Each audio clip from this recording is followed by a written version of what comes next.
Yes, good evening to all of you. Good evening to all of you. Everyone, please confirm, beta, am I audible? Am I visible clearly to all of you? एक बार सभी लोग confirm कर देंगे audio video clear है. Audio video clear है. सभी लोग comment कर देंगे एक बार बेटा, सो दैट ये कंफर्म हो जाए कि सभी के कमेंट्स विजिबल हैं या नहीं. तो एवरीवन प्लीज कंफर्म बेटा, ऑडियो वीडियो क्लियर. और सभी के कमेंट्स मैं देख पा रहा हूँ. Pradeep, Rizwan, Raman, Sangam, Kshitij, Ratandeep, yes, Dinkar, Hemnath, Sangam, Lisa. Okay, all the comments are visible. Very good. So I hope आप सभी ठीक हैं और अच्छे से अपने एग्जाम की प्रिपरेशन कर रहे हैं. और लास्ट क्लास में जो हम लोगों ने डिस्कशन किया था, the discussion of the last class was related to the user की कैरेक्टरिस्टिक्स. कर लेंगे बेटा Sangam, that we will discuss, don't worry. All the questions DPP के सॉल्यूशन आपको प्रोवाइड कर दिए गए हैं. जो भी होम असाइनमेंट है उनमें जो भी डिस्कशन रिक्वायर्ड होगा that we will do, don't worry. ठीक है, तो सारी चीजें डिस्कस कर ली जाएंगी, डोंट वरी. तो लास्ट क्लास में हम लोगों ने बात कर ली यूजर कैरेक्टरिस्टिक्स की. और यूजर की कैरेक्टरिस्टिक्स में अगर सबसे इंपॉर्टेंट बातचीत करें तो हम लोगों ने डिस्कशन किया बेटा, that was related to the vision characteristics. और विजन कैरेक्टरिस्टिक्स में जो हमारा डिस्कशन था that was related to the vision. Peripheral vision की बात करी हम लोगों ने. और साथ साथ लास्ट में जो डिस्कशन किया that was related to the eye sight. Yes और नो? तो in eye sight we have discussed about the 6x6 eye sight. तो सबसे पहले आपने डिफाइन किया ये 6x6 आई साइट का मतलब क्या है कि अगर अगर कोई भी 8.5 mm का ऑब्जेक्ट लेटर अल्फाबेट आपको 6 मीटर की डिस्टेंस से क्लियरली विजिबल है, that means your I site is normal I site. और आप उसको बोल सकते हैं 6x6 आई साइट. ये पॉइंट क्लियर है बेटा. दूसरा पॉइंट आपने डिस्कस किया कि सर इससे पुअर आई साइट को कैसे डिफाइन करें. तो इससे पुअर कौन कौन सी आई साइट है, वीक कौन कौन सी आई साइट है. तो आपने बोला 6/9 आई साइट और 6/12 आई साइट. अब जरा समझो, for example let us consider आपकी जो आई साइट है वो 6x6 आई साइट है. आपका जो विजन है वो नॉर्मल विजन है. आप किसी ऑब्जेक्ट को 100 मीटर की डिस्टेंस से देख लेते हो. आप किसी ऑब्जेक्ट को 100 मीटर की डिस्टेंस से साइट कर लेते हो, देख लेते हो. मेरी आई साइट जो है वो आपकी आई साइट की हाफ है. मेरी आई साइट जो है वो आपकी आई साइट से हाफ है. लेट्स से माई आई साइट इज 6/12. मेरी जो आई साइट है वो 6/12 है. तो जाहिर सी बात है उसी ऑब्जेक्ट को देखने के लिए मेरी जो डिस्टेंस होगी वो 100 मीटर से कम होगी. कितनी कम होगी? तो 100 multiply 6/12 that is going to be the 50 metre. तो सेम ऑब्जेक्ट मुझे विजिबल होगा 50 मीटर की डिस्टेंस से.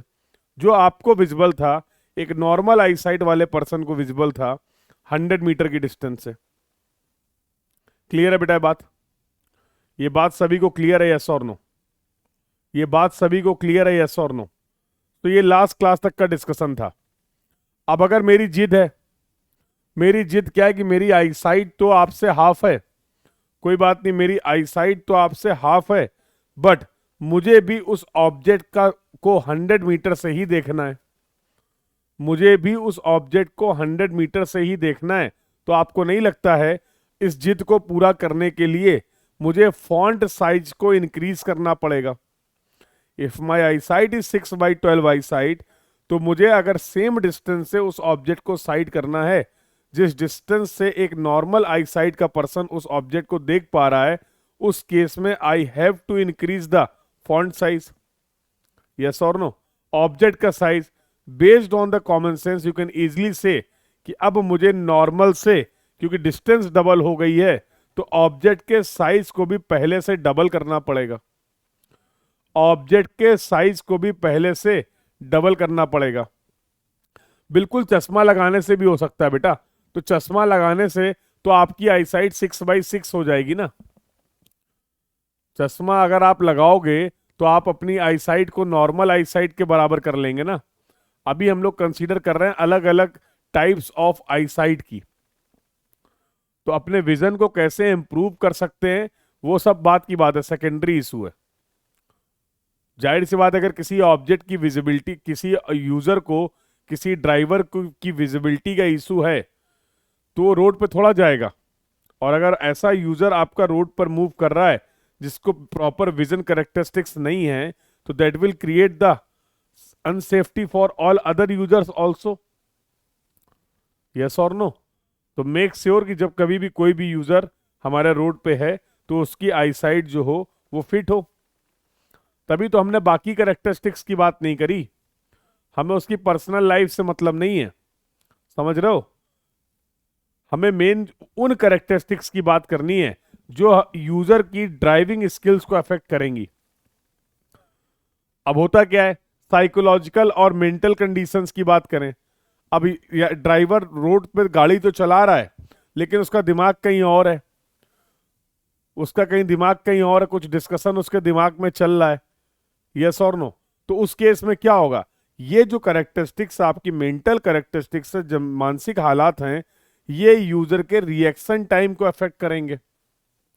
यस और नो? अरे जब आप 100% मेंटली प्रेजेंट ही नहीं है रोड पे, आप ड्राइव कर रहे हैं, आपका ध्यान कहीं और है, अचानक से कोई ऑब्जेक्ट आएगा, reaction time will be affected, reaction time will be affected. Yes और no? So yes, we were interested to know about the mental characteristics of the driver, we were interested to know about the psychological conditions of the driver, but in detail we have discussed about, detail में बेटा जो हम लोगों ने बातचीत की वो vision के बारे में बातचीत की।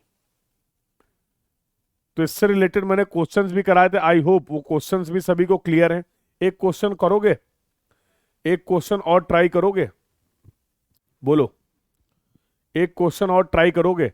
वैसे मैंने सोचा था कि ये क्वेश्चन आप लोग खुद से ट्राई करिए, बट चाहो तो ये क्लास में भी कर सकते हैं, चाहो तो ये क्वेश्चन हम लोग क्लास में भी डिस्कस कर सकते हैं।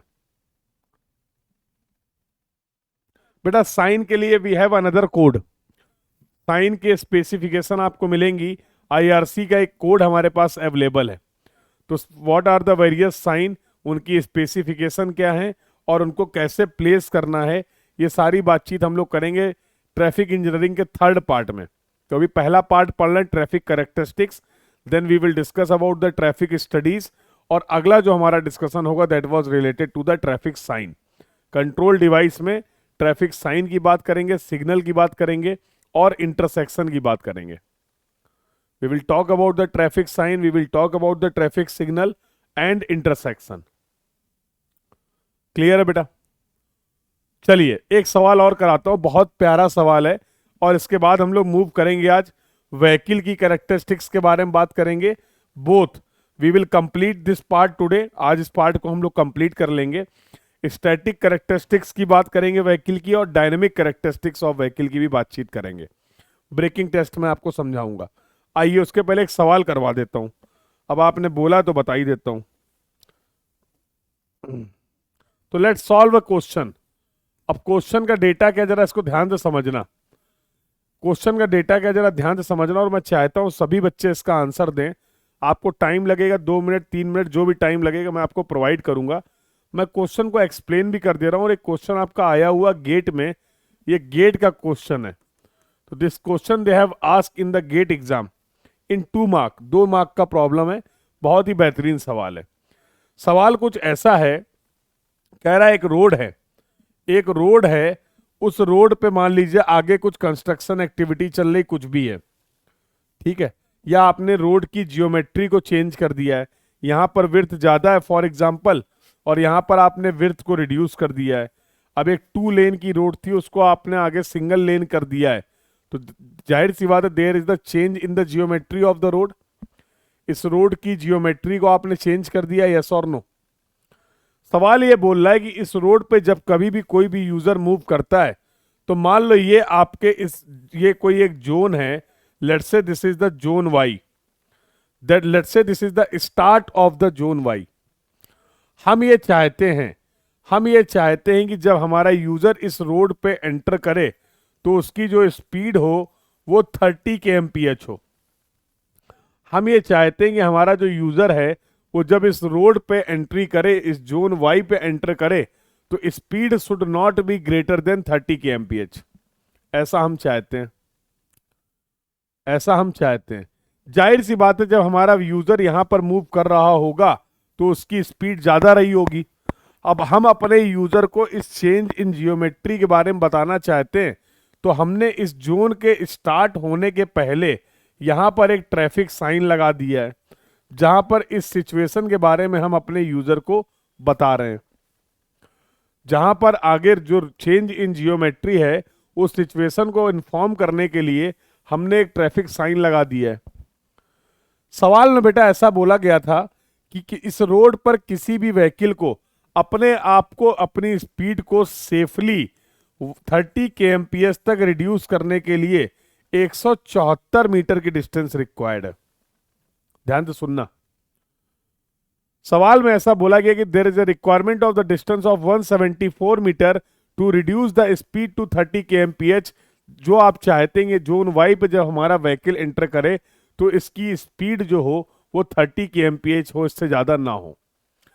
ये इंश्योर करने के लिए रोड पर आपको यूजर को जो विजिबिलिटी डिस्टेंस रिक्वायर्ड है वो 174 मीटर की डिस्टेंस रिक्वायर्ड है। इन्होंने बोला कि एक 6x6 विजन का ड्राइवर है, इन्होंने बोला एक 6x6 विजन का ड्राइवर है, वो इस साइन को 48 मीटर पहले देख लेता है।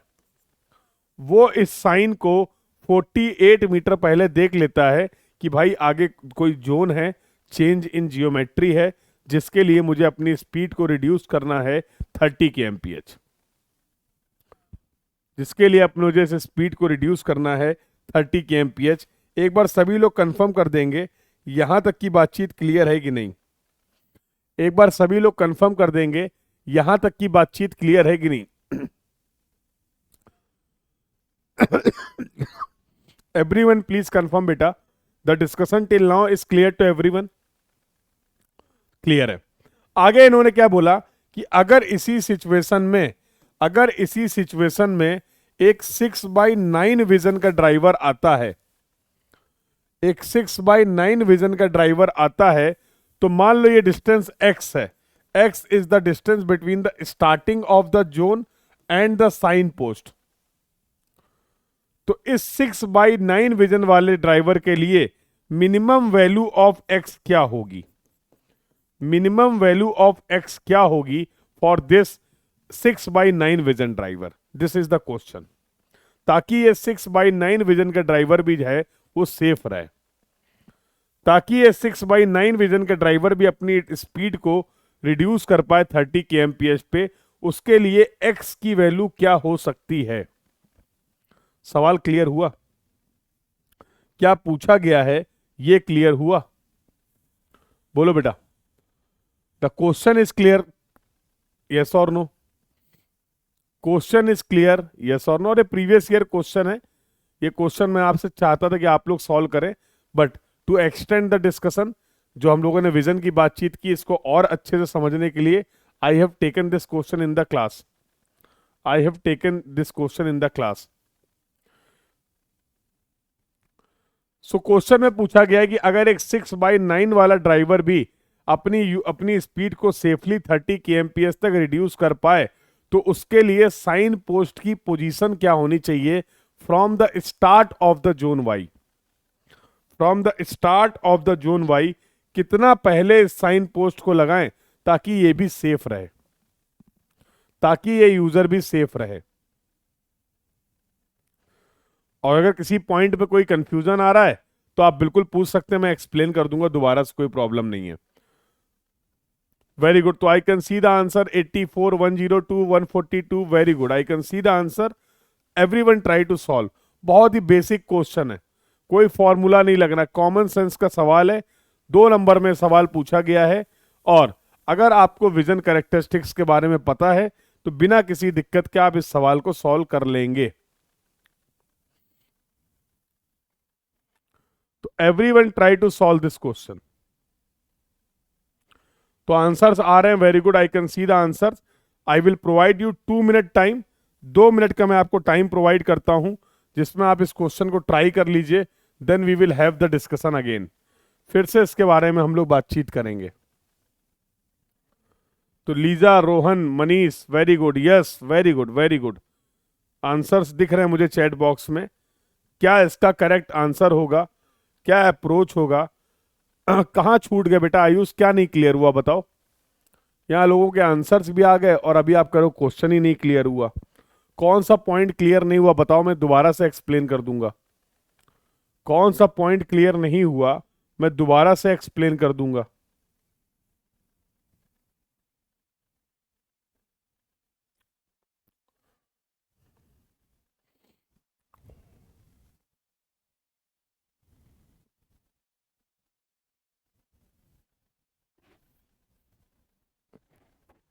वेरी गुड, तो मुकेश का आंसर आ गया, रेजुल का आंसर आ गया, क्षितिज का आंसर आ गया। 30 kmph का क्या काम है? कोई काम नहीं है, बता रहे हैं। सवाल है। अब जरूरी थोड़ा कि जितना डेटा दिया है उन सबको हम फिट ही कर दें कहीं ना कहीं। हम्म? अब सवाल में ऐसा दिया गया था कि हम चाहते हैं हमारा यूजर जब इस जोन में एंटर करे तो उसकी स्पीड 30 kmph हो।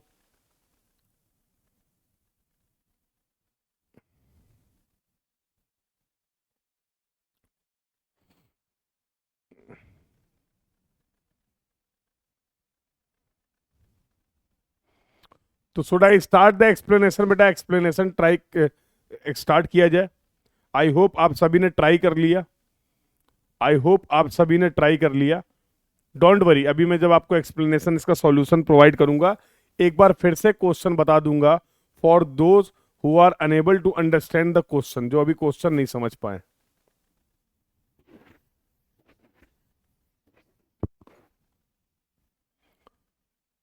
सवाल क्या है फिर से सुन ले एक बार। सवाल क्या है फिर से सुन ले एक बार, सभी लोग सुनो। कह रहा है कि रोड पे कोई एक जोन वाई है, ऐसी आपकी रिक्वायरमेंट है, ऐसे डिजाइनर की रिक्वायरमेंट है कि वो चाहता है कि जब हमारा यूजर इस जोन वाई पे एंटर करे तो उसकी स्पीड 30 kmph से ज्यादा ना हो। उसकी जो स्पीड है वो 30 kmph से ज्यादा ना हो। अगर कोई यूजर आपका यहां पर ज्यादा स्पीड से मूव कर रहा है तो अचानक से तो स्पीड कम कर नहीं लेगा। मान लो तुम यहाँ पर 60 kmph से 70 kmph से मूव कर रहे थे और अचानक से आपको बोला जाए कि आप अपनी स्पीड को 30 kmph कर लीजिए, तो ये तो आपके लिए अनसेफ हो जाएगा। यस और नो? भाई हम जिस भी स्पीड से मूव कर रहे हैं, अगर हमें अपनी स्पीड को रिड्यूस करना है तो हमें कुछ डिस्टेंस की जरूरत होगी। हम ग्रेजुअली अपनी स्पीड को रिड्यूस करेंगे, सडनली तो रिड्यूस नहीं करेंगे ना कि सीधे 60 से अगले ही सेकंड 30 पे आ गए, ऐसा तो नहीं करेंगे ना। तो ऐसा सवाल में भी बोला गया कि किसी भी यूजर को इस रोड पर अपनी स्पीड को 30 kmph तक लाने के लिए जो डिस्टेंस लगती है वो 174 मीटर की रिक्वायरमेंट है। 174 मीटर डिस्टेंस रिक्वायर्ड है। इस डिस्टेंस में कोई भी यूजर सेफली अपनी स्पीड को रिड्यूस कर सकता है 30 kmph तक। तो एक जनरल आपको इस रोड के लिए बता दिया गया। फिर सवाल में बोला गया कि अगर इस रोड पे एक 6x6 विजन का ड्राइवर आता है तो जो ये इंफॉर्मेशन देने के लिए आपने साइन पोस्ट लगा रखा है वो इस साइन पोस्ट को 48 मीटर पहले देख लेता है। तो पहले तो मुझे ये बता दो, ये 6x6 ड्राइवर के लिए 6x6 ड्राइवर के लिए x की वैल्यू क्या होगी? तो भैया टोटल डिस्टेंस रिक्वायर्ड थी 174, उसमें से 48 मीटर पहले इन्होंने साइन को देखा, तो जितना भी आ जाएगा that is going to be the required value for the user 6x6। बोलो 6x6 अगर सेफ रहना चाहता है तो करके देख लो भाई, कैलकुलेशन देख लो, 174 माइनस 48, तो कम से कम 126 मीटर पहले ये साइन लगाइए ताकि ये यूजर अपने आप को सेफली रिड्यूस कर पाए। यस और नो? बट ये नहीं पूछा गया। उन्होंने पूछा है ये है कि अगर इसी रोड पे एक 6x9 विजन का ड्राइवर आता है, अगर इसी रोड पे एक 6x9 विजन का ड्राइवर आता है तो उसके लिए एक्स की वैल्यू क्या होनी चाहिए ताकि वो भी सेफली अपने स्पीड को 30 kmph तक रिड्यूस कर पाए। तो मेरे लाल मुद्दे की बात यह है कि इन्हें भी अपनी स्पीड को रिड्यूस करने के लिए टोटल जो डिस्टेंस चाहिए होगी वो डिस्टेंस तो 174 मीटर ही होगी ना। ये तो सवाल में बता ही रखा गया था कि किसी भी यूजर को अपनी स्पीड को स्लो डाउन करने के लिए अपनी स्पीड को 30 kmph तक लाने के लिए जो डिस्टेंस की रिक्वायरमेंट है वो 174 मीटर है, तो इनको भी 174 मीटर चाहिए। लेकिन प्रॉब्लम की बात क्या है कि इनको ये सेम साइन जो दिखेगा, इनको ये जो सेम साइन दिखेगा वो दिखेगा 48 इंटू 6/9, 32 मीटर पहले, क्योंकि इनकी आईसाइट वीक है ना, इनकी आईसाइट वीक है ना, तो इन्हें ये सेम साइन दिखेगा बेटा जब ये साइन से 32 मीटर पास पे होंगे। और अगर सेफ रहने के लिए 174 मीटर डिस्टेंस रिक्वायर्ड है, ये डिस्टेंस आपने कैलकुलेट करी 32 मीटर, तो what should be the x, तो x is going to be 174 minus 32, 142 metre. इनके लिए कम से कम एक्स की जो वैल्यू होगी वो 142 मीटर होनी चाहिए, अदरवाइज ये अपनी स्पीड को 30 kmph तक रिड्यूस नहीं कर पाएंगे, अदरवाइज ये अपनी स्पीड को 30 kmph तक रिड्यूस नहीं कर पाएंगे। So what is the minimum value of the x that should be available for the 6/9 vision driver for the safe movement, for the safe reduction of the speed to 30 kmph? The answer is going to be 142 metre. सवाल और जवाब दोनों बातें clear हों तो chat box में बता दो।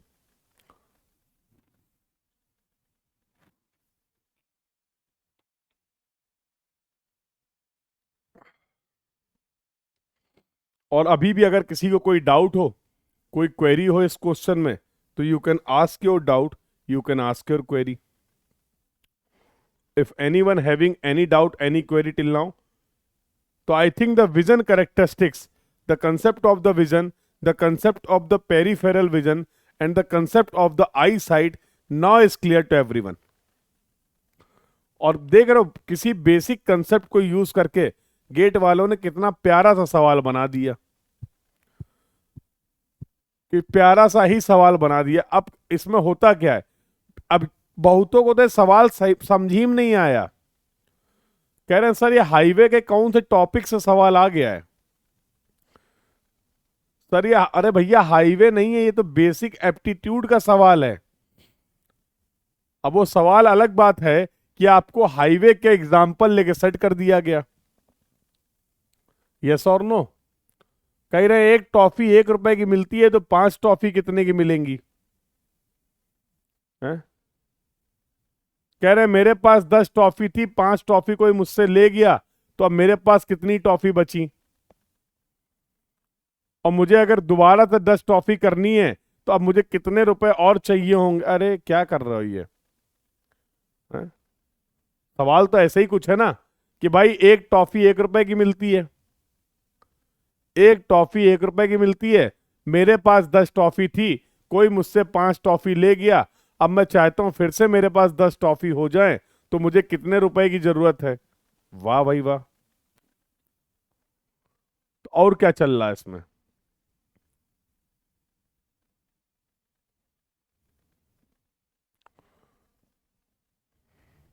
तो मनीष अभी सारे डाउट क्लियर हो गए कि नहीं, बस ये बता दो अभी सारे डाउट क्लियर हो गए कि नहीं।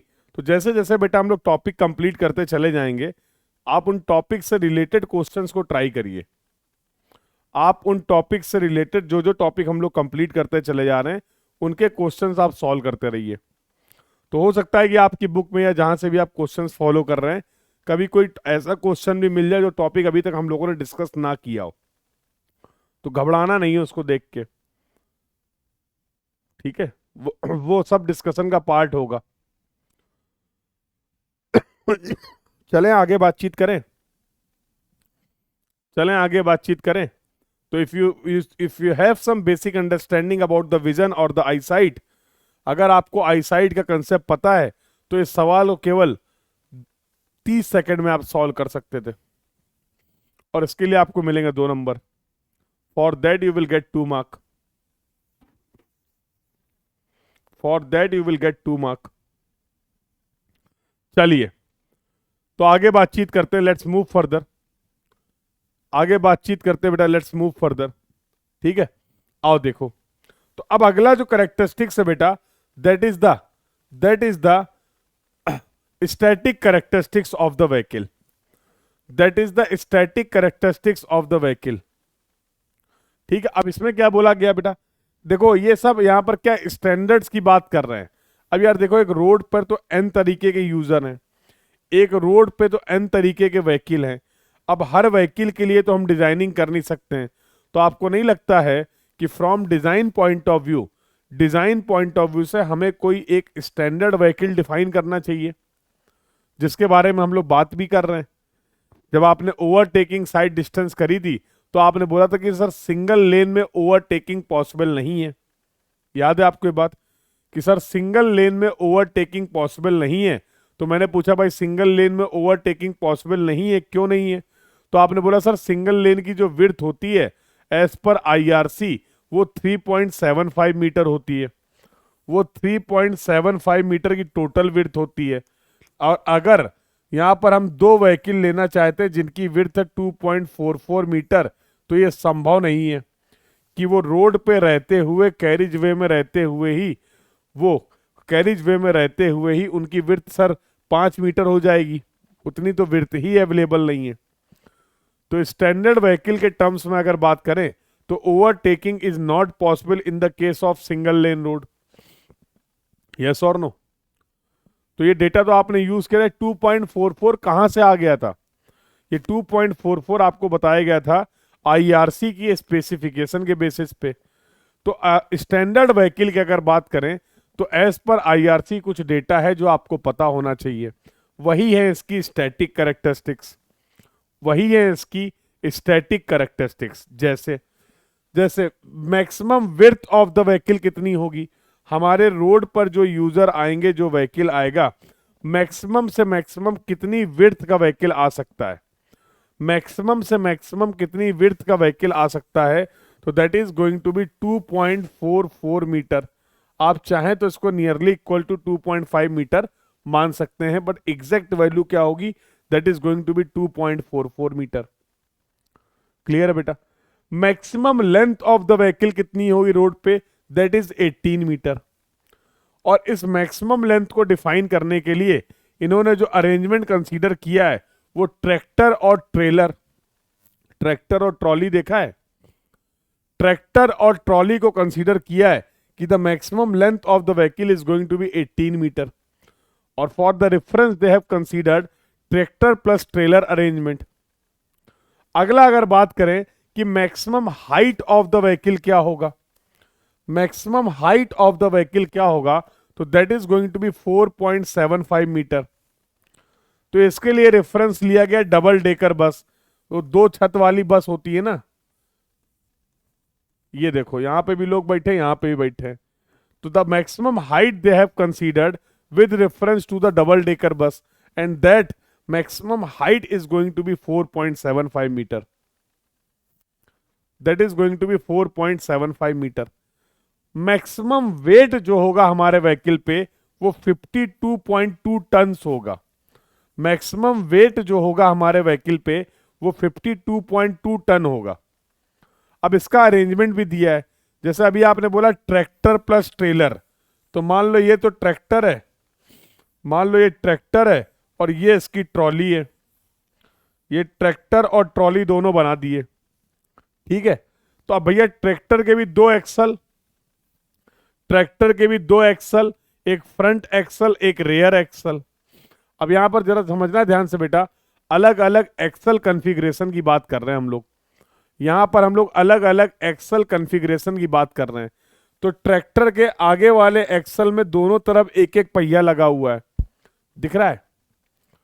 बोलो।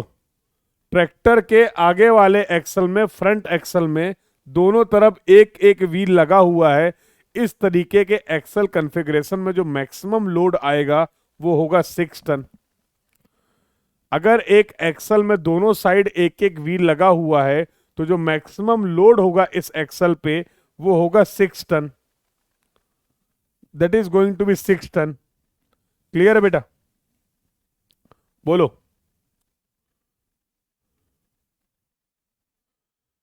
सिमिलरली अगर आप रेयर एक्सल को देख रहे हैं ट्रैक्टर के, तो दोनों साइड दो दो व्हील लगे हुए हैं। भैया दोनों अलग अलग एक्सल कॉन्फ़िगरेशन हैं। ये दोनों ही एक्सल कॉन्फ़िगरेशन अलग अलग हैं। यहां पर एक एक्सल में दोनों साइड एक एक व्हील है, यहां पर एक एक्सल में दोनों साइड दो दो व्हील लगे हुए हैं। इस तरीके के एक्सल पे जो मैक्सिमम लोड आएगा वो आएगा 10.2 टन। कितना आएगा बेटा? 10.2 टन। और सिमिलरली अगर ट्रेलर की बात करें तो ट्रेलर में देखिए जरा ध्यान से, यहां पर आपने क्या प्रोवाइड कर रखे हैं? मान लो तीन तीन एक्सल लगे हुए हैं, तीन तीन व्हील लगे हुए हैं, तीन तीन व्हील लगे हुए हैं दोनों साइड। ट्रेलर के फ्रंट और रेयर में दोनों साइड तीन तीन व्हील लगे हुए हैं। इस तरीके के एक्सल कॉन्फ़िगरेशन को बोलते हैं टेंड्रम। इसमें जो मैक्सिमम लोड आएगा बेटा वो होगा 18 टन। तो यहां पर भी कितना हो जाएगा? 18 टन। अब इन सबको जोड़ दो तो 18 18 36 और 10 46 6 52 और 2 52.2 टन मैक्सिमम लीगल वेट है जो कि अलाउड है हमारे इस व्हीकल पे। Maximum legal weight that is allowed, that is going to be the 52.2 tonne. किस किस एक्सल कॉन्फ़िगरेशन के लिए कितना कितना लोड है, ये बात भी आपको आईआरसी ने बता रखी है।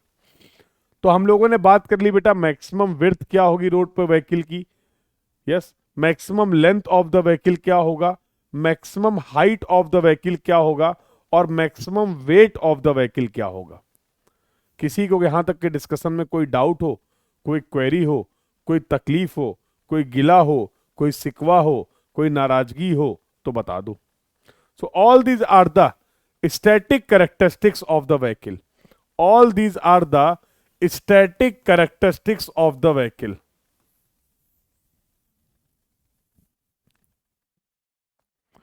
All these are the static characteristics of the vehicle. So if anyone having any doubt, any query till now, you can ask your doubt, you can ask your query बेटा। यहां तक के डिस्कशन में अगर किसी को कोई डाउट है तो आप पूछ सकते हैं, और नहीं है तो please confirm in the chat box so that we can proceed further. तो देखो गेट पॉइंट ऑफ व्यू से अगर मैं बात करूं तो ये सच बहुत ज्यादा इंपॉर्टेंट नहीं था, क्योंकि जनरली गेट ऐसे डेटाबेस क्वेश्चन पूछते नहीं है।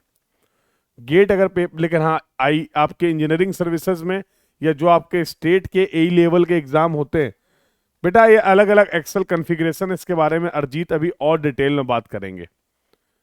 Maximum legal weight of the vehicle, maximum legal weight of the vehicle Sangam.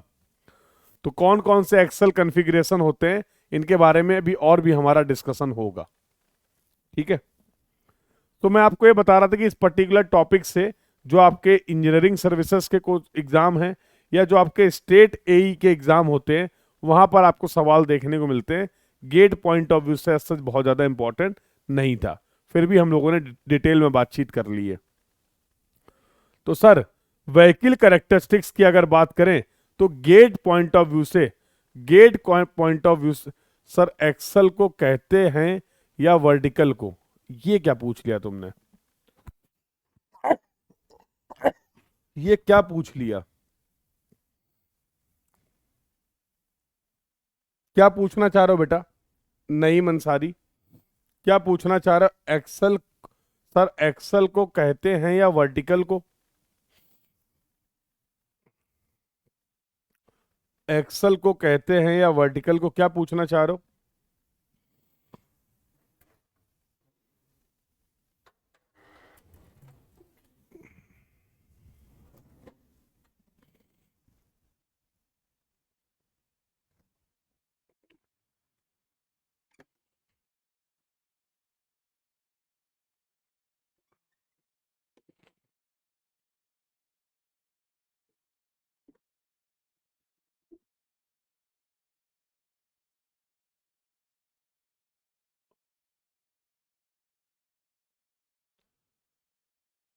Horizontal वाले को एक्सल कहते हैं कि वर्टिकल वाले को एक्सल बोलते हैं? ये हॉरिजॉन्टल वर्टिकल कहां से आ गया? ये हॉरिजॉन्टल वर्टिकल कहां से आ गया? ये गाड़ी दिख रही है ना? दिख रही है तो और आप पास आके दिखाएं। ये एक्चुअली मेरे भतीजे के है प्रॉपर्टी। हाँ दिखाएं तो मैं, ये देखो जरा ध्यान से देखना, ये एक गाड़ी दिख रही है, ये इस गाड़ी का फ्रंट है, ये बैक है। देखो पहिए दिख रहे हैं, पहिए दिख रहे हैं, पहिए दिख रहे हैं, बोलो भाई। अब अभी अभी यही अवेलेबल है, दिख रहे हैं। तो ये फ्रंट इसका एक्सल हो गया, ये रेयर एक्सल हो गया, ये आगे वाला फ्रंट एक्सल हो गया, पीछे वाला रेयर एक्सल हो गया। अब अगर इस, अरे यार टूट ही गया ये, अब वो हमें तोड़ देगा। तुम्हें समझाने के चक्कर में पिटाई करवाओगे मेरी। ये देखो ये एक्सल है, ये एक्सल है।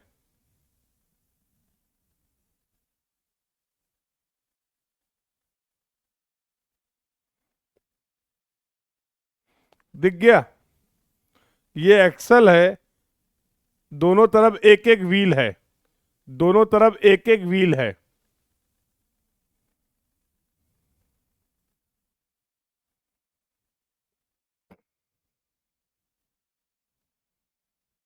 अब समझ गए एक्सल। अब क्या पूछ रहे थे, हॉरिजॉन्टल वर्टिकल, है तो मैं नहीं समझ पाया, बट मैंने आपको एक्सल क्या होता है ये बता दिया। तो ये जो एक्सल दिख रहा है आपको, ये वाला केस है।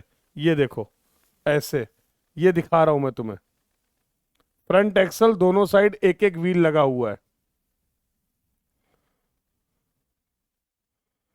हाँ वो हमें खोल देगा, चलो देखा जाएगा।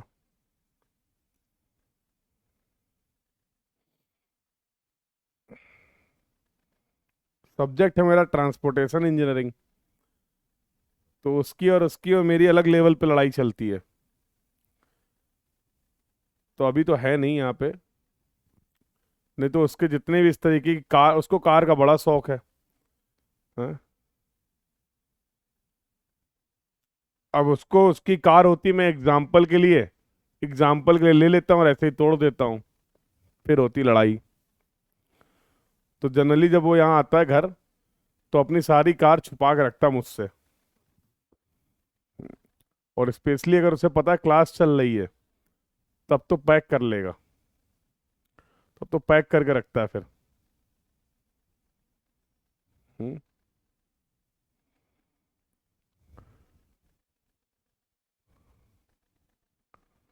हाँ ठीक है चलो, कोई बात नहीं,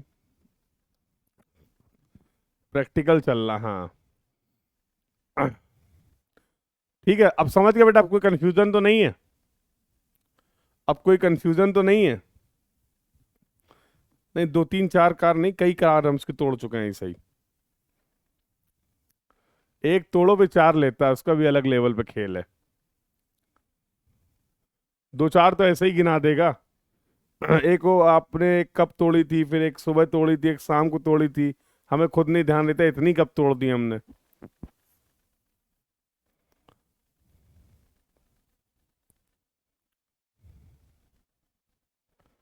ठीक है चलिए फिर आगे बातचीत करते हैं।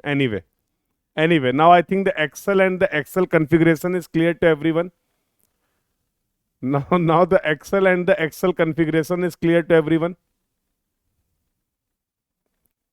चलें बेटा आगे बातचीत करें, आगे बातचीत करें। अरे सब दिख रही, सब चैट विजिबल मेरे भाई, सब चैट विजिबल है तुम्हारी।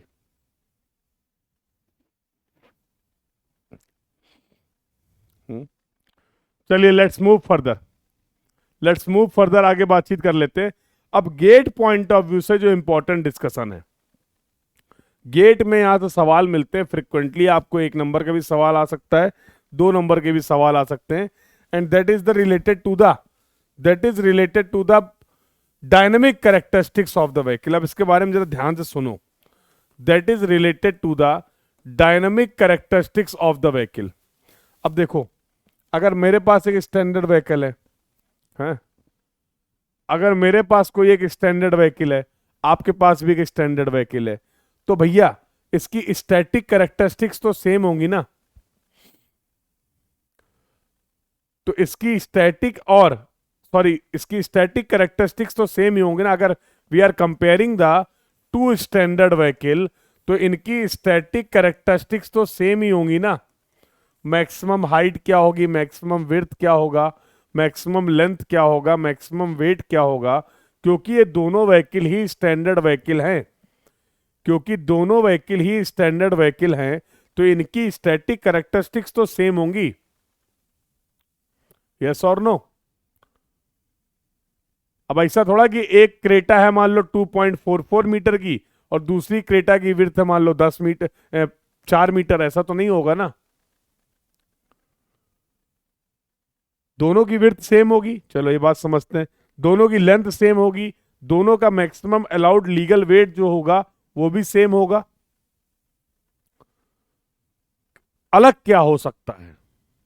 मान लो मेरे पास क्रेटा कार है, आपके पास भी क्रेटा कार है फॉर एग्जाम्पल। मेरे पास तो नहीं है, आपके पास हो, बहुत अच्छी बात है। तो let's say for example I am considering, हम दोनों लोगों की व्हीकल की स्टैटिक कैरेक्टरिस्टिक तो सेम है क्योंकि एक ही गाड़ी है, एक ही मॉडल है, सब कुछ एक है। क्या चीज सेम नहीं होगी? वो होगी उसकी डायनेमिक कैरेक्टरिस्टिक्स। क्या सेम नहीं होगा? वो होगी उसकी डायनेमिक कैरेक्टरिस्टिक्स। जैसे मान लो मेरे पास जो क्रेटा है वो 1 साल पुरानी है, आपकी जो क्रेटा है वो अभी आई है, जस्ट आज 2022 के समापन में तुमने तहलका मचा दिया, या कल लोग जाके 2023 की शुरुआत में। मेरे पास जो है वो 1 डेढ़ साल पुरानी गाड़ी है। तो स्टैटिक कैरेक्टरिस्टिक्स तो सेम है ना, स्टैटिक कैरेक्टरिस्टिक्स तो सेम है ना, लेकिन डायनेमिक कैरेक्टरिस्टिक्स सेम नहीं होंगी। सर डायनेमिक कैरेक्टरिस्टिक्स आप कहना क्या चाह रहे हैं? अरे मेरे लाल, मैं बात कर रहा हूं ब्रेकिंग इफिशियंसी की। बहुत प्यार है, बहुत बढ़िया। मैं बात कर रहा हूं ब्रेकिंग इफिशियंसी की। अरे कैपेसिटी कैसे नहीं सेम होगी भाई? कैपेसिटी कैसे नहीं सेम होगी अभय? हमारे पुराने वाले में भी 4-5 लोग बैठते, 5 लोग की सीटिंग कैपेसिटी है। तुम भी अगर खरीदोगे कल तो 5 ही की तो कैपेसिटी होगी।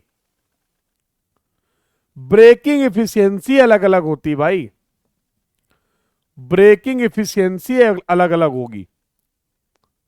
यस और नो?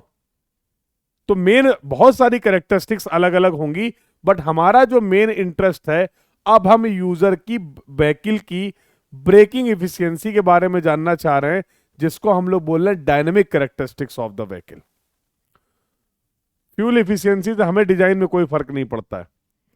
फ्यूल इफिशियंसी से, माइलेज से एज अ डिजाइनर हमें कोई फर्क नहीं पड़ता है। माइलेज वाला पार्ट आप देखो, यूजर देखेगा ना वो। माइलेज, फ्यूल इफिशियंसी क्या है, ये तो यूजर का कंसर्न है ना। हम माइलेज के हिसाब से थोड़ा डिजाइन कर रहे हैं। Are you getting this point बेटा? यस और नो? अब तुम डीजल कार लोगे, पेट्रोल कार लोगे, तुम इलेक्ट्रिक व्हीकल लोगे, उससे हमें क्या मतलब एज अ डिजाइनर? यस। तो मेन जो डिस्कशन है हमारा, अब हम बात करना चाह रहे हैं ब्रेकिंग इफिशियंसी की। अब थोड़ा और समझो। मान लो तुम नई नई गाड़ी लाए, नई नई गाड़ी लाए, सब एकदम बढ़िया है। तुमने ब्रेक लगाने के लिए, गाड़ी को रोकने के लिए ब्रेक को अप्लाई किया, एकदम से गाड़ी खड़ी हो गई स्मूथली, आराम से तुरंत ब्रेक लग गया, आप कंफर्टेबल रुक भी गए। यस और नो? क्योंकि गाड़ी तुम्हारी नई है, ब्रेक्स अभी नए हैं, टायर पूरी तरीके से अभी प्रॉपर ग्रिप है उनमें, तो जितना फ्रिक्शन चाहिए था वो मैक्सिमम फ्रिक्शन आपने मोबिलाइज कर लिया। मैक्सिमम फ्रिक्शन अवेलेबल था, उस मैक्सिमम अवेलेबल फ्रिक्शन को आपने यूज कर लिया। आपने यूज कर लिया मतलब आपके व्हीकल ने ब्रेक की हेल्प से यूज कर लिया, आपके टायर ने यूज कर लिया, आप इजीली रुक गए। अगर हमारे ब्रेक्स वीक हो गए, अगर हमारे ब्रेक्स वीक हो गए तो दिक्कत क्या आती है? तो बेटा अगर हमारे ब्रेक्स वीक हो गए हैं तो ब्रेक लगाने के बाद हम उतना जल्दी नहीं रुकते हैं, कुछ और डिस्टेंस कवर करते हैं फिर रुक पाते हैं। क्यों? क्योंकि टायर वार्न आउट हो गए थे, ब्रेकिंग इफिशियंसी कम थी, तो जितना भी अवेलेबल फ्रिक्शन था हम उस पूरे फ्रिक्शन को यूज नहीं कर पाए। हम उस पूरे फ्रिक्शन को यूज नहीं कर पाए, हमारा टायर घिसा हुआ था, जिसकी वजह से हम कुछ कम फ्रिक्शन को यूज कर पाए। ये दो बातें बहुत इंपॉर्टेंट हैं, कितना फ्रिक्शन वहां पर आपके लिए अवेलेबल था और कितना आप यूज कर पाए, ये दोनों बातें समझना बहुत जरूरी है। तो भैया रोड पे मेरे लिए, नई गाड़ी के लिए, पुरानी गाड़ी के लिए, सबके लिए अवेलेबल फ्रिक्शन तो सेम हो सकता है, लेकिन हम सब उस फ्रिक्शन को सेम क्वांटिटी में यूज कर पाएंगे ऐसा कंपलसरी नहीं है। मानते हो कि नहीं? मानते हो कि नहीं? अरे यही तो मतलब है एफिशिएंसी का। इस क्लास में मैं आपको कंसेप्ट पढ़ा रहा हूं, इस क्लास में मैं आपको कंसेप्ट पढ़ा रहा हूं, सभी बच्चों को एक ही कंसेप्ट, एक ही नॉलेज, एक ही एग्जाम्पल दे रहा हूं, बट क्या सभी की लर्निंग इफिशियंसी सेम होगी? क्या सभी की लर्निंग इफिशियंसी सेम होगी? तो मैंने 10 लाइन बोली, कोई 10 में से 10 लाइन को समझ लेता है तो उसकी लर्निंग इफिशियंसी 100% है। मैंने 10 लाइन आपको समझाई, कोई 10 लाइन में से केवल 5 लाइन समझ पा रहा है, उसकी लर्निंग इफिशियंसी 50% है। यस और नो? तो उसी तरीके से कितना फ्रिक्शन हम यूज कर सकते थे और एक्चुअल में कितना व्हीकल की कंडीशन की वजह से कितना मैक्सिमम फ्रिक्शन हम यूटिलाइज कर पाए, क्या इन दोनों के बेसिस पे हम अपनी ब्रेकिंग इफिशियंसी को डिफाइन कर सकते हैं? क्या इन दोनों के बेसिस पे हम अपने व्हीकल की ब्रेकिंग इफिशियंसी को डिफाइन कर सकते हैं? यस और नो? बोलो बेटा, क्या इस तरीके से हम अपने व्हीकल की ब्रेकिंग इफिशियंसी को डिफाइन कर सकते हैं? यस और नो? बस यही खेल है, यही खेल है। और भैया किसी भी व्हीकल की ब्रेकिंग इफिशियंसी को जानने के लिए हमें करना पड़ेगा एक प्यारा सा टेस्ट, हमें करना पड़ेगा एक प्यारा सा टेस्ट, और जिसको बेटा हम लोग बोलते हैं ब्रेकिंग टेस्ट। अब ये ब्रेकिंग टेस्ट क्या है? ब्रेकिंग इफिशियंसी को जानने के लिए, ब्रेकिंग इफिशियंसी को एक्सप्लेन करने के लिए we will conduct a braking test. अब इस टेस्ट का तरीका क्या है? कुछ नहीं, एक रोड पे एक व्हीकल को लेके जाएंगे, और ये व्हीकल कोई और व्हीकल नहीं, ये हमारा टेस्ट व्हीकल है। टेस्ट में यूज कर रहा हूं ना इसको, ये हमारा टेस्ट व्हीकल है, ये हमारा टेस्ट व्हीकल है। मान लो टायर और पेवमेंट के बीच में जो फ्रिक्शन अवेलेबल था that is F, longitudinal friction coefficient, याद ही होगा तुम्हें लॉन्गिट्यूडनल फ्रिक्शन कॉफिशिएंट। तो स्टैंडर्ड कंडीशन में जो आपके लिए डिफाइन किया गया था longitudinal friction coefficient, let's say that is F. इतना आप यूज कर सकते हैं। जरूरी है कि पूरा ही यूटिलाइज कर लेंगे, पूरा ही मोबिलाइज कर लेंगे? नहीं, वो डिपेंड करेगा इस टेस्ट व्हीकल की कंडीशन पे, वो डिपेंड करेगा इस टेस्ट व्हीकल की कंडीशन पे। जरा ध्यान, कह रहे हो 0.15, अरे वो लेटरल होता है प्रवेश, वो लेटरल होता है, और ये डिजाइन वैल्यू आप बता रहे हो वो भी लेटरल की, ठीक है? तो जरा ध्यान से समझो, ये 0.35 से 0.4 जो आपने बताया था वो डिजाइन वैल्यू थी जो आपको आईआरसी ने प्रोवाइड की थी फॉर 50% ब्रेकिंग इफिशियंसी, याद है? For 50% braking efficiency. तो मैं अभी वैल्यू पे नहीं जा रहा हूं, मैंने बोला ये लॉन्गिट्यूडनल फ्रिक्शन कॉफिशिएंट है जो आप यूटिलाइज कर सकते हैं अपने व्हीकल को स्टॉप करने के लिए जो आप यूटिलाइज कर सकते हैं अपने व्हीकल को स्टॉप करने के लिए। ये बात क्लियर है बेटा? ये बात क्लियर है? अब इस टेस्ट में करते क्या है? इस टेस्ट में कुछ नहीं करते, ये व्हीकल लेके गए, मान लो ये व्हीकल 20 स्पीड से मूव कर रहा है, मान लो ये व्हीकल मस्त क्या कर रहा है, 20 स्पीड से मूव कर रहा है, ये व्हीकल क्या कर रहा है, 20 स्पीड से मूव कर रहा है, और हम इसको टेस्ट के लिए यूज कर रहे हैं। हमने मान लो फॉर एग्जांपल इस पॉइंट में आके लगाया ब्रेक, यहां पर हमने ब्रेक को अप्लाई किया, यहां पर हमने ब्रेक को अप्लाई किया, क्या इस व्हीकल की स्पीड तुरंत 0 हो जाएगी? बोलो, इस पर्टिकुलर पॉइंट पे आपने ब्रेक को अप्लाई किया, क्या ये व्हीकल यहीं का यहीं खड़ा हो जाएगा? क्या ये व्हीकल यहीं का यहीं रुक जाएगा? आप ही बताओ। जैसे ही ब्रेक लगाओगे क्या ये व्हीकल यहीं का यहीं रुक जाएगा? नहीं सर, जाहिर सी बात है रुकने के पहले सर ये कुछ डिस्टेंस को कवर करेगा, रुकने के पहले ये कुछ डिस्टेंस को कवर करेगा। मान लीजिए ये डिस्टेंस जो है that is the braking distance. मान लीजिए सर ये जो डिस्टेंस है वो ब्रेकिंग डिस्टेंस है। ब्रेक लगाने के बाद पहिए ने घूमना तो बंद कर दिया, लेकिन हमारा व्हीकल किसी स्पीड से मूव करते हुए आ रहा था। इस व्हीकल का अपना मास भी था, जिसकी वजह से इसको कुछ डिस्टेंस रिक्वायर्ड होगी फाइनली जीरो स्पीड पे आने के लिए। सॉरी, फाइनली जीरो स्पीड पे आने के लिए। ये बात क्लियर है कि नहीं? ये बात क्लियर है कि नहीं? बिल्कुल, इसी को ब्रेकिंग डिस्टेंस भी बोलते हैं, या फिर इसी को आप बोल सकते हैं स्किड मार्क, इसी को आप बोल सकते हैं स्किड लेंथ, स्किड मार्क। इस टेस्ट में बेटा हम तीन चीजें पकड़ते हैं। इस टेस्ट में हम तीन चीजें जानना चाहते हैं। हमने जिस समय ब्रेक अप्लाई किया, हमने जिस समय ब्रेक अप्लाई किया उस समय हमारे व्हीकल की स्पीड क्या थी, पता चल जाएगी क्या? जिस समय हमने ये ब्रेक अप्लाई किया है उस समय हमारे व्हीकल की स्पीड कितनी थी, क्या ये पता चल जाएगा आपको? अरे टेस्ट कर रहे हैं भैया, सब कुछ पता चल जाएगा। टेस्ट कर रहे हो, सब कुछ पता चल जाएगा। टेस्ट कर रहे हो, सब कुछ पता चल जाएगा। तो जिस समय ब्रेक आप अप्लाई कर रहे हैं, देख लीजिए आपका व्हीकल किस स्पीड से मूव कर रहा था। देख लीजिए आपका व्हीकल किस स्पीड से मूव कर रहा था। यस और नो? जब आपने ब्रेक अप्लाई किया है, कितनी देर के लिए ब्रेक अप्लाई किया है, कितनी देर के लिए ब्रेक अप्लाई किया है, तो ब्रेकिंग टाइम क्या टी भी आपको पता चल जाएगा इस टेस्ट से? क्या कितनी देर के लिए आपने यहां पर ब्रेक अप्लाई किया है, ये टाइम भी आपको पता लग सकता है? यस और नो? ये टाइम भी आपको पता चल जाएगा बेटा? यस और नो? क्या ये ब्रेकिंग टाइम भी आपको पता चल जाएगा? यस और नो? तुम ही तो ब्रेक अप्लाई कर रहे हो, तो कितने टाइम के लिए आप इस ब्रेक को अप्लाई कर रहे हैं, ये टाइम आप यहां से पता कर सकते हैं। और ये सब रुकने के बाद आप चाहें तो ये ब्रेकिंग डिस्टेंस, आप चाहें तो ये ब्रेकिंग डिस्टेंस भी मेजर कर सकते हैं। आप चाहें तो ये रोड पे ये ब्रेकिंग डिस्टेंस भी मेजर कर सकते हैं, length of the skid mark भी मेजर कर सकते हैं, length of the skid mark भी मेजर कर सकते हैं। यस और no? Length of the skid mark भी मेजर कर सकते हैं इन तीन पैरामीटर में।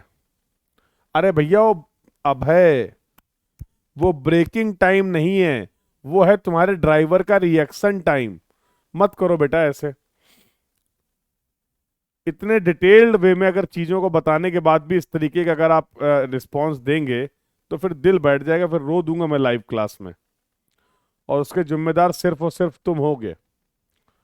एज पर आईआरसी जो T is equal to 2.5 second होता है, वो reaction time of the driver होता है मेरे लाल, ब्रेकिंग टाइम तो नहीं होता है ना। तो बिल्कुल कंसंट्रेशन का लेवल बिल्कुल मैक्सिमम रखिए जितनी देर भी आप क्लास अटेंड कर रहे हैं। अदरवाइज फिर ऐसे छोटी छोटी चीजें अगर आप मिस करोगे तो फिर बड़ी दिक्कत हो जाएगी। दैट पूरा पूरा कहानी बताई दी तुम्हें रिएक्शन टाइम की, कि तुमने कुछ देखा, तुम्हारे नाम का भी एग्जाम्पल था, सब कुछ बताया था। बताओ ऐसे भूलोगे? हाँ?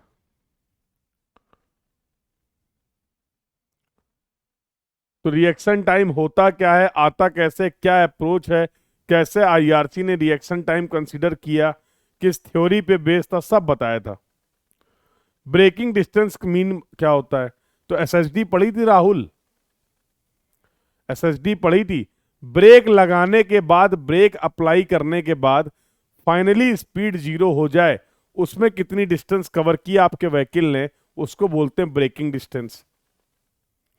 तो एसएसडी के फॉर्मूले में जो आप डिराइव करके लाए थे v इंटू टी आर, वो था लैग डिस्टेंस, और v स्क्वायर अपॉन 2gf वो क्या था, ब्रेकिंग डिस्टेंस। याद आया मेरे बच्चे राहुल? याद आया? तो चेंज इन काइनेटिक एनर्जी, इन दोनों पॉइंट के बीच में change in kinetic energy is equal to work done कर दीजिए, आपको फॉर्मूला मिल जाएगा एलबी का, v square upon 2gf। Sir आप क्यों नहीं कर रहे हैं? हम ऑलरेडी कर चुके हैं। तो जब हम लोगों ने एसएसडी की बात करी थी, तो एसएसडी में लैग डिस्टेंस को भी कैलकुलेट किया था और ब्रेकिंग डिस्टेंस को भी कैलकुलेट किया था। तो ये ब्रेकिंग डिस्टेंस कैसे निकलती है हमें ये पता है, और जिन्होंने सारी क्लासेस फॉलो की हैं उन्हें भी पता है। एक बार हमें भी बता दो जरा, बाकी लोग कंफर्म कर दो, पता है कैसे निकलती है, how we can calculate this braking distance. सभी स्टूडेंट्स को पता है how we can derive this, V L B is equal to V square upon 2gf, L B is equal to V square upon 2gf। कैसे आया था ये point सभी को क्लियर है, यस और नो? अरे भाई कंफर्म करो, बाकी लोग कहाँ रह गए? क्लियर है ना भाई? बहुत बढ़िया। तो बहुत सिस्टमेटिक वे में सारी क्लासेस को फॉलो करिए और सारी चीजें कनेक्टेड हैं। ये सब कुछ मैंने आपको बताया था, अगर आपको ध्यान हो, जब हम लोगों ने डिस्कशन स्टार्ट किया था geometric design of the road, याद है? और जियोमेट्रिक डिजाइन ऑफ रोड में पहला ही टॉपिक हम लोगों ने पढ़ा था factors affecting the geometric design of road. तो आपने बोला था कि रोड की जियोमेट्री को अफेक्ट करने वाले कौन कौन से फैक्टर होते हैं, तो आपने बोला था सर ट्रैफिक की कैरेक्टरिस्टिक्स, आपने बोला था यूजर की कैरेक्टरिस्टिक्स, आपने बोला था ट्रैफिक की स्पीड, आपने बोला था ट्रैफिक का वॉल्यूम, याद आ रहा है? और मैंने आपको ये बोला था कि इन सब के बारे में डिटेल में पढ़ेंगे जब ट्रैफिक इंजीनियरिंग का पहला टॉपिक कवर कर रहे होंगे। तो यूजर कैरेक्टरिस्टिक्स क्या होती हैं, व्हीकल कैरेक्टरिस्टिक्स क्या होती हैं, आज उन्हीं की तो बात कर रहे हैं, आज उन्हीं की तो बात कर रहे हैं। दो तीन चीजों को आपने बहुत नॉर्मली रफली रफली देख लिया था, अब उसी के बारे में डिटेल डिस्कशन चल रहा है, अब उसी के बारे में डिटेल डिस्कशन चल रहा है। ठीक है, और ये भी मैंने आपसे कहा था कि जब वहां पर पढ़ेंगे तो मैं याद भी दिलाऊंगा आपको कि पहले इसके बारे में आपने कब सुना था या पढ़ा था। चलिए, तो भैया इस टेस्ट का मुद्दा क्या है? ये 3 पैरामीटर हैं जो इस टेस्ट से हम जानना चाहते हैं, ये 3 पैरामीटर हैं जो इस टेस्ट से हम जानना चाहते हैं। अब मुद्दे की बात यह है कि जरूरी नहीं है कि आप हमेशा टेस्ट करें और ये 3 के 3 पैरामीटर आप नोट कर पाए। जैसे फॉर एग्जाम्पल, आप जिस समय टेस्ट करने गए, आप जिस समय ये टेस्ट करने गए बेटा, उस दिन हो गई थी बारिश, उस दिन हो गई थी बारिश। जब आपने ब्रेक अप्लाई किया तो ब्रेक अप्लाई करने के बाद वहां पर कोई मार्क मिला ही नहीं आपको, वहां पर रोड में कोई स्किड मार्क मिला ही नहीं, तो फिर ये कैसे मेजर करोगे?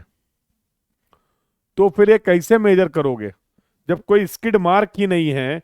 तो ये ब्रेकिंग डिस्टेंस हम कैसे फील्ड पे मेजर कर पाएंगे? कैसे रोड पे हम इस ब्रेकिंग डिस्टेंस को मेजर कर पाएंगे? क्लियर है? लेकिन आपको इस टेस्ट से अगर कोई 2 पैरामीटर भी मिल जाएं, इनमें से अगर कोई भी 2 पैरामीटर भी मिल जाएं, तो ब्रेक लगाने के बाद आपने एक्चुअल में कितना फ्रिक्शन, आपने एक्चुअल में कितना फ्रिक्शन यूज किया है व्हीकल को स्टॉप कंडीशन में लाने के लिए, वो एफ डैश आप निकाल सकते हैं। इतना अवेलेबल था, इतना अवेलेबल था, इतना आप यूटिलाइज कर पाए व्हीकल की कैरेक्टरिस्टिक्स की वजह से, व्हीकल की सिचुएशन की वजह से। तो मैं नहीं लगता है मैं अपने व्हीकल की ब्रेकिंग एफिशिएंसी बता सकता हूं अब, तो मैं नहीं लगता है मैं अपने व्हीकल की ब्रेकिंग एफिशिएंसी अब बता सकता हूं। कितना यूटिलाइज कर पाए वो एफ डैश है, कितना अवेलेबल था वो एफ है, multiply by 100, multiply by 100. So this is going to be the braking efficiency of this test vehicle. इस टेस्ट व्हीकल की ब्रेकिंग एफिशिएंसी जो होगी वो क्या हम इस तरीके से डिफाइन कर सकते हैं? तो बस इनमें से कोई भी 2 पैरामीटर मिल जाए, हम इस एफ डैश को कैलकुलेट कर लेंगे। अगर हमें एफ पता है हम ब्रेकिंग एफिशिएंसी निकाल देंगे। तो आई होप आप सभी को पता होगा कि इफिशियंसी को हमेशा हम परसेंटेज में डिफाइन करते हैं, इफिशियंसी को हमेशा हम परसेंटेज में डिफाइन करते हैं। I hope this point is clear to everyone. कितना अवेलेबल था उसमें कितना यूटिलाइज कर पाए, 10 लाइन में से 5 लाइन समझ पाए हो तो इफिशियंसी क्या है, 10 लाइन में से 10 लाइन समझ गए हो तो इफिशियंसी क्या है। पॉइंट क्लियर हो गया, यस और नो? यहां तक की बातचीत क्लियर हो गई, यस और no? The discussion till now is clear to everyone, yes और नो? तो सर अब मुद्दा ये है कि अब इनकी हेल्प से ये एफ कैसे निकाले हम? इनकी हेल्प से हम कितना फ्रिक्शन मोबिलाइज कर पाए, कितना फ्रिक्शन यूटिलाइज कर पाए अपने व्हीकल को स्टॉप करने के लिए, हम ये कैसे निकालें? हमें ये तो बताइए।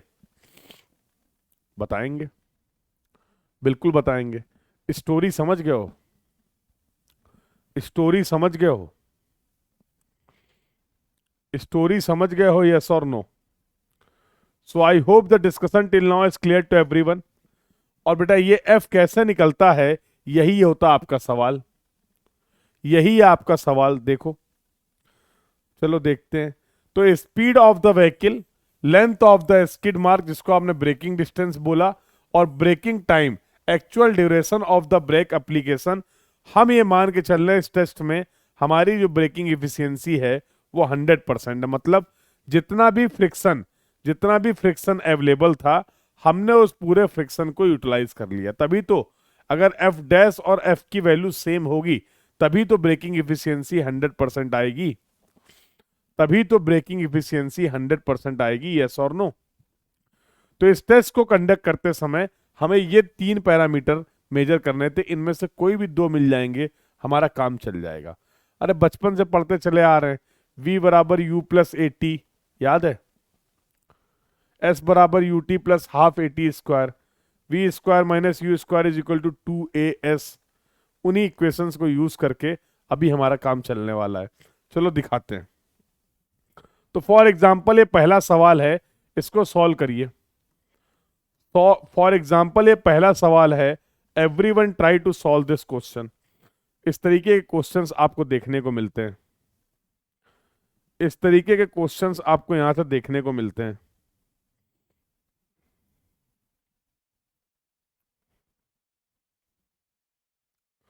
Everyone try to solve this question बेटा।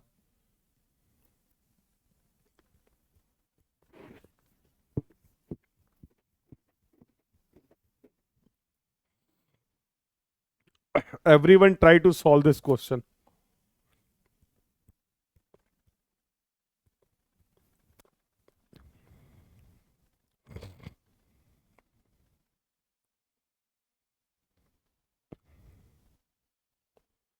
Everyone try to solve this question.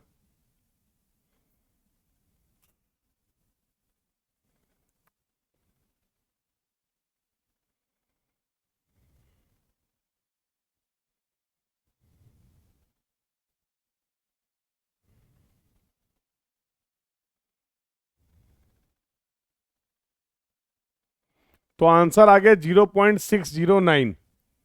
Answer आ गया 0.609। Any other answer from anyone?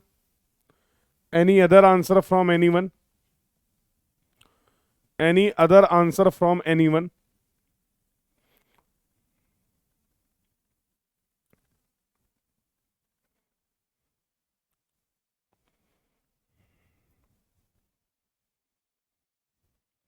सबका आंसर यही आ रहा है 0.61। सभी लोग का आंसर यही आ रहा है। Everyone do try.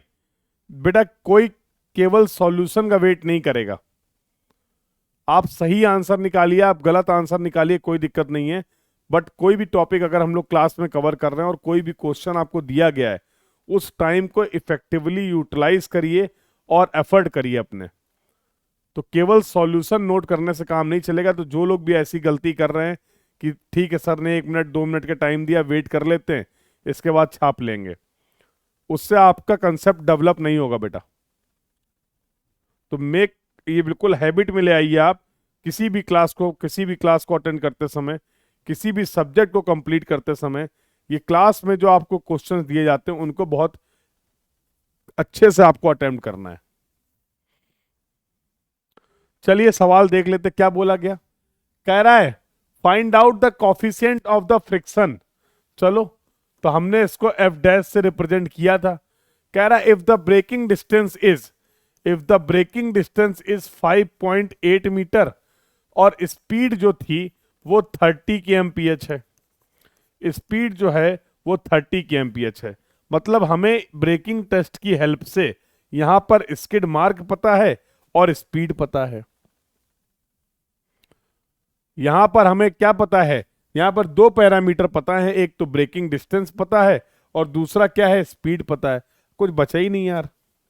हम जानते हैं हम जानते हैं एलबी होता है v² अपॉन 2gf। अब भैया यूनिट चेंज कर लेना, क्योंकि ये रखते हैं मीटर में। तो 5.8 metre will be equal to 30 × 5/18 का whole square divide by 2 × 9.81 into F dash कर दें। बोलो भाई। तो 30 है ना, ये 36 नहीं है। तो this is going to be 30 × 5/18 का होल स्क्वायर, ठीक है, डिवाइड बाई 5.8 इंटू 2 × 9.81। ये क्या कर दिया मैंने, जस्ट वेट। तो 30 × 5/18 का होल स्क्वायर डिवाइड बाई, ये आ जाएगा 2 × 9.81 इंटू 5.8। तो 0 पॉइंट एफ डैश की जो वैल्यू आ रही है वो 0.610 आ रही है। जिनका भी ये आंसर आ रहा था सही है, जिनका भी आंसर आ रहा था सही है। समझ में आया बेटा? ये करना था केवल, ये करना था केवल। हो जाएगा। सर मान लीजिए सर मुझे अगर यहां पर दे देता, मान लीजिए सर मुझे अगर यहां पर दे दिया जाता स्पीड और टाइम, तो भी क्या हम एफ निकाल सकते थे? अभी करके देखते। तो let's take one more question. तो मान लो ब्रेकिंग टेस्ट में स्पीड दिया गया है 30 kmph और ब्रेक रिएक्शन टाइम दिया गया है 2 सेकेंड का। पूछा गया है एफ डैश की वैल्यू क्या होगी, पूछा गया है एफ डैश की वैल्यू क्या होगी, निकालिए। फिर से वही सवाल है, but now this time you know the speed, you know the speed and the brake reaction time, braking time. अरे भैया कोई दिक्कत की बात नहीं, निकाल सकते हैं। सॉल्व करें? Should I start the explanation?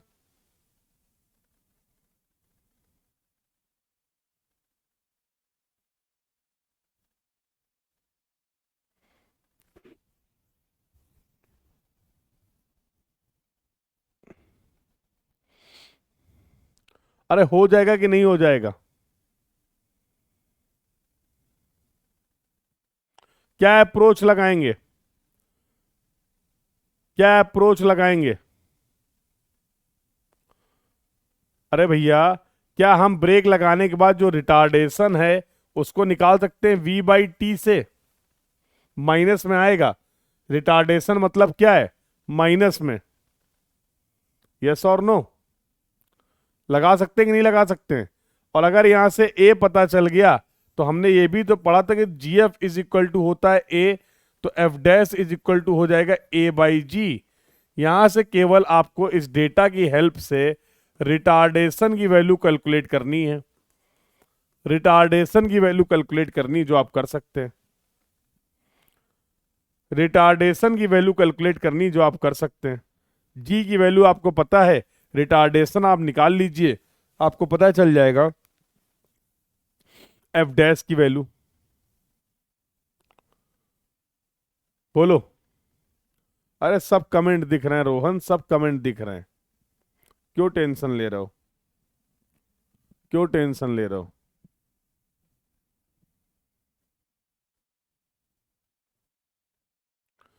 Clear है? अरे हाँ बिल्कुल। v इज इक्वल टू क्या होता था, u प्लस 80। फाइनल स्पीड क्या होने वाले, 0। This is going to be u plus 80। तो 80 विल बी इक्वल टू हो जाएगा माइनस यू, ऐसे लिख दो। तो यहां से a क्या हो जाएगा, -u/t। यही तो आ रहा है। तो ब्रेक लगाते समय स्पीड थी 30, फाइनल स्पीड तो 0 ही हो जाएगी ना, फाइनल स्पीड तो 0 ही हो जाएगी ना। तो आंसर निकाल लें। तो रिटार्डेशन हो जाएगा 30 × 5/18 डिवाइड बाई 2, यही है ना, देखो कितना आ रहा है। तो 30 × 5/18 डिवाइड बाई 2, ये आ रहा 4.166, तो F हो जाएगा A/G, तो 4.166 9.81, that will be equal to 0.4247, 0.4247 हो जाएगा। तो ये छोटे छोटे सवाल आपको देखने को मिलते हैं, खेल लोगे? ये छोटे छोटे जो सवाल आपको यहां से देखने को मिलते हैं, खेल लोगे? यस और नो, बोलो बेटा। चलो, तो ये तो बात कर ली कि कैसे हम फ्रिक्शन की वैल्यू को कैलकुलेट कर सकते हैं।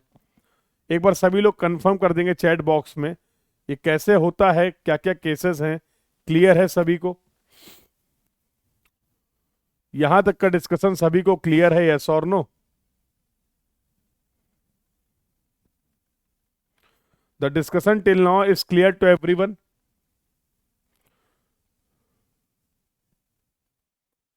चलिए, तो फिर अगला एक क्वेश्चन देखते हैं, ये भी क्वेश्चन इंपॉर्टेंट है। तो let's solve this question, let's solve this question. अब इस क्वेश्चन का आपको आंसर बताना है। तो एफ कैलकुलेट करने का ऑब्जेक्टिव क्या था, वो देख लीजिए।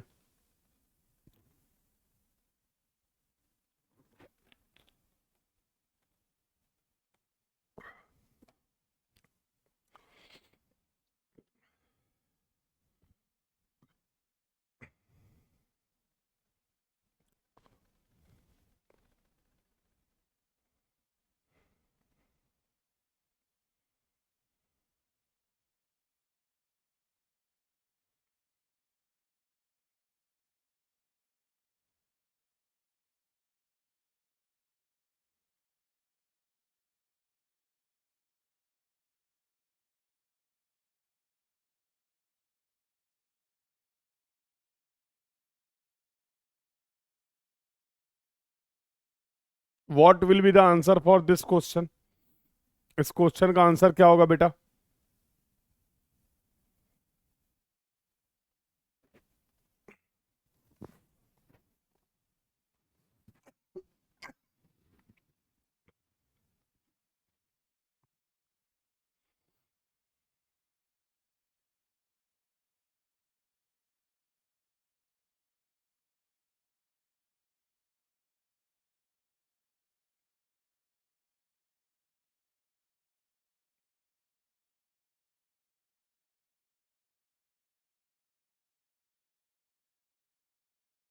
तो have you got the answer for this question? Answer आ गया बेटा?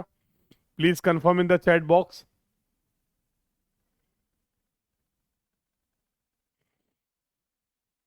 तो आंसर आ गया 47.06।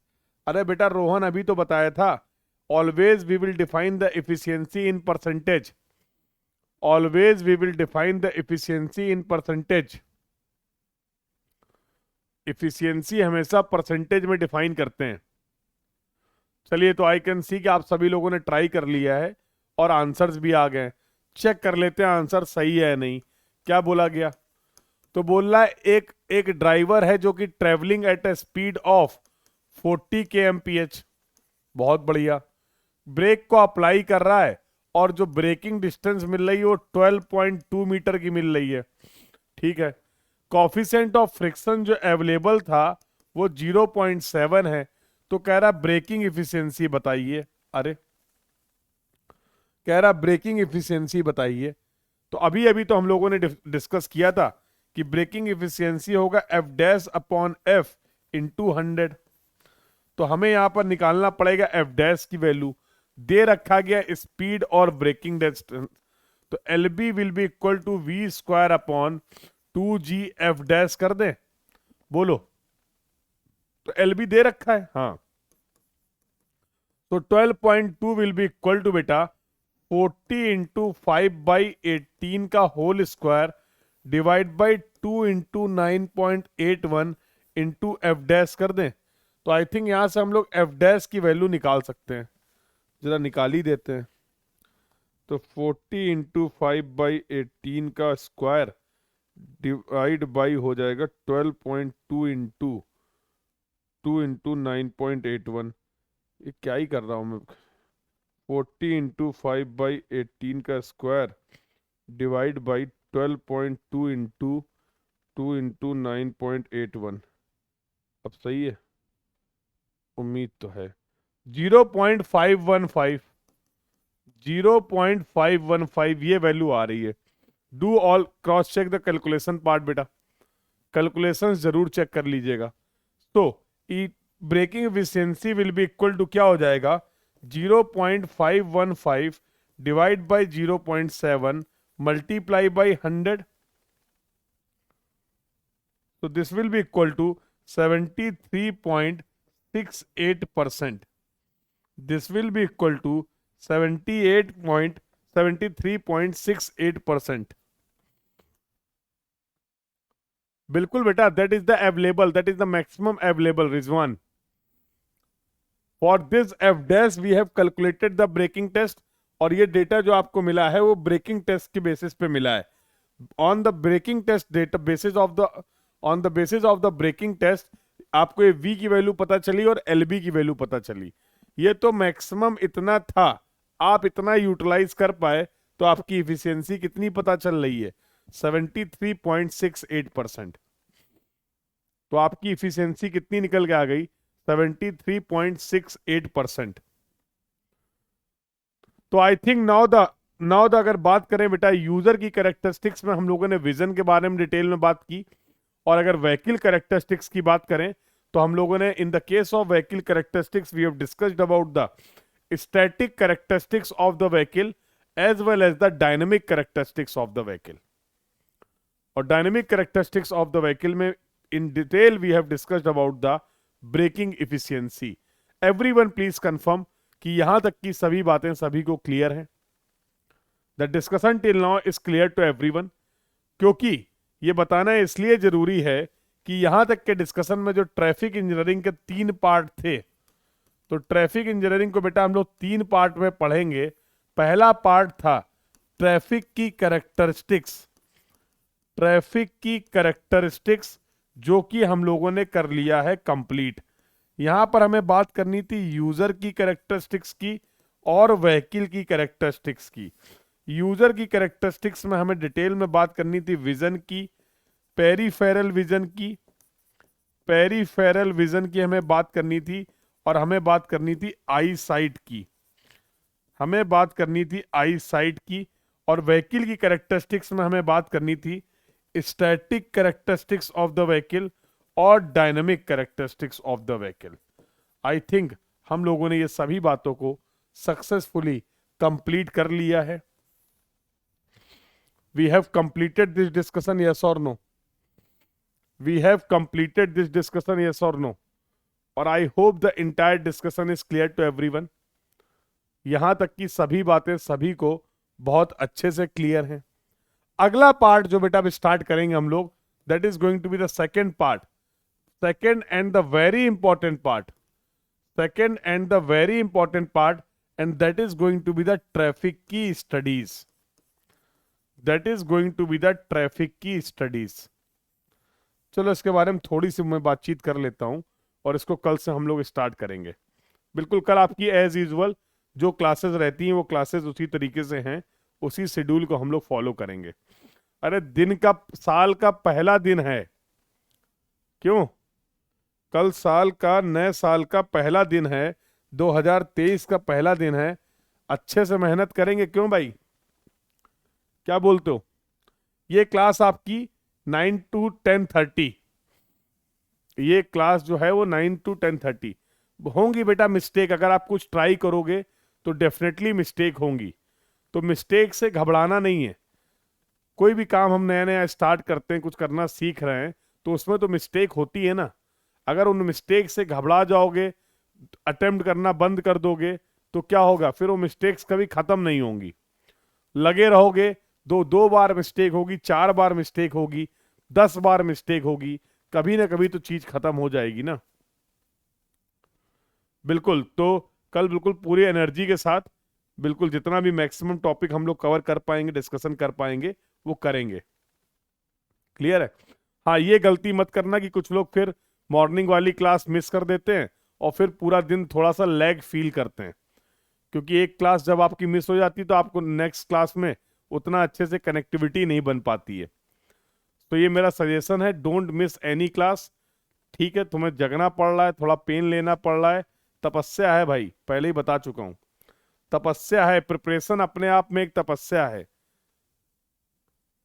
तो अगर आज पढ़ाई के लिए कुछ चीजों का त्याग कर रहे हो, तो भरोसा मानो ये जिंदगी आपको ऐसी ऐसी चीजें वापस करेगी जो आपने कभी सोची भी नहीं होंगी। होते ना उम्मीद से ज्यादा। तो तुम बस शिद्दत से, ईमानदारी से अपनी तपस्या करते रहो, रिजल्ट भी तुम्हें एक से एक बेहतरीन मिलेंगे, ये वादा है तुमसे। अरे एक्सपीरियंस है लाइफ का, ये समझ लो बस तुम। ठीक है, बिल्कुल ये आपके लिए बता रहा हूं मैं। तो जहां तक आप सोच पा रहे हैं, जो आपको अपनी जिंदगी से उम्मीदें हैं, उससे ज्यादा भी आपको रिजल्ट्स मिलते हैं। बस आप केवल ईमानदारी से अपने मेहनत करते रहिए, एफर्ट करते रहिए। अरे कल को पेपर निकले ना निकले, वो सब बेकार की बात देखा जाएगा। हम किसी की भी आंखों में आंखें डाल के ये तो बोल पाए, और किसी की तो छोड़ो, अपनी आंखों में आंखें डाल के एक बार ये तो बोल पाए कि भाई मेहनत तबीयत से करी थी। इससे ज्यादा आप कर नहीं सकते। पूरी तरीके से सेटिस्फाई हैं, हमने अपनी प्रिपरेशन में जितना भी मेरी कैपेबिलिटीज थी, जो भी मेरी लिमिट्स थी, मैंने अपना 100% दिया। अगर ये जवाब तुम अपनी प्रिपरेशन के बाद दे पा रहे हो ना मेरे लाल, रिजल्ट आए ना आए कोई फर्क नहीं पड़ता, यकीन मानो मेरी इस बात का। अगर इतने कॉन्फिडेंट हो के इस लेवल तक जाके आप अपने आप को ये बोल पा रहे हो कि good, you tried your best. हो सकता है कि इस एग्जाम में आपके रिजल्ट ना आए, लेकिन जीवन में बहुत आगे आप जाओगे, इसमें कहीं कोई डाउट नहीं है। एक एक एफर्ट आपका इस प्रिपरेशन के दौरान जो आप पुट कर रहे हैं, वो सब आपको रिजल्ट देगा। आने वाले समय में आप इस बात को बहुत अच्छे से रिलेट कर पाएंगे। कोई भी प्रिपरेशन, कोई भी चीज आपकी वेस्ट नहीं जाने वाली है। तो किसी और के लिए नहीं कि इनको क्या कहेंगे, उनको क्या कहेंगे, किसको क्या कहेंगे, खुद से ये कहना है बस कि हमने तैयारी ईमानदारी से करी, दैट्स इट। रिजल्ट आए नहीं आए वो मेरे हाथ में था ही नहीं। ठीक है, तो कई बार ऐसा होता है ना, एग्जाम्पल के लिए, रेफरेंस के लिए, आई होप आप सभी ने कलाम साहब की बुक पढ़ी होगी। हाँ, विंग्स ऑफ फायर पढ़ी है बुक? किसी ने पढ़ी है? डॉक्टर एपीजे अब्दुल कलाम साहब की बुक है। हाँ, पढ़ी है? तो उसमें आप पढ़ोगे, उसका एक पॉइंट है, मैं आपको बताता हूं।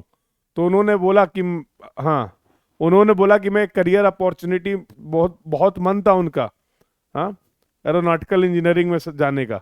हाँ, बहुत ट्राई भी किया उसके लिए, पूरी शिद्दत से ट्राई किया, पूरी शिद्दत से ट्राई किया, बहुत पेपर दिए, सब कुछ दिया। हाँ, नहीं हुआ। डिसअपॉइंट भी हुए, रोए भी, दुखी भी हुए कि यार इतनी मेहनत कर रहे, बहुत मन है, जान लगा देंगे एकदम, सब कुछ किया, बट उसके बाद रिजल्ट नहीं मिले। रिजल्ट नहीं मिले, जहां पर जिस पोस्ट में वो जाना चाह रहे थे, नहीं बन पाए। फिर बने क्या, वो आप सबको पता है। फिर वो कहां तक पहुंचे, वो आप सबको पता है। यस और नो? बिल्कुल। तो रियल लाइफ एग्जांपल है ये आपके पास, हाँ? सीख सकते हैं आप इससे। फिर वो कहाँ तक गए और क्या क्या बने, ये आपको बहुत अच्छे से पता है। उन्होंने अपने लाइफ में, अपनी फील्ड में, देश के लिए, पूरी दुनिया के लिए क्या क्या कंट्रीब्यूट किया, कैसे उन्होंने अपनी चीजों की लर्निंग्स का इम्पैक्ट दिया हम सभी को, वो सबको पता है। तो यार बस मेहनत ईमानदारी से करो।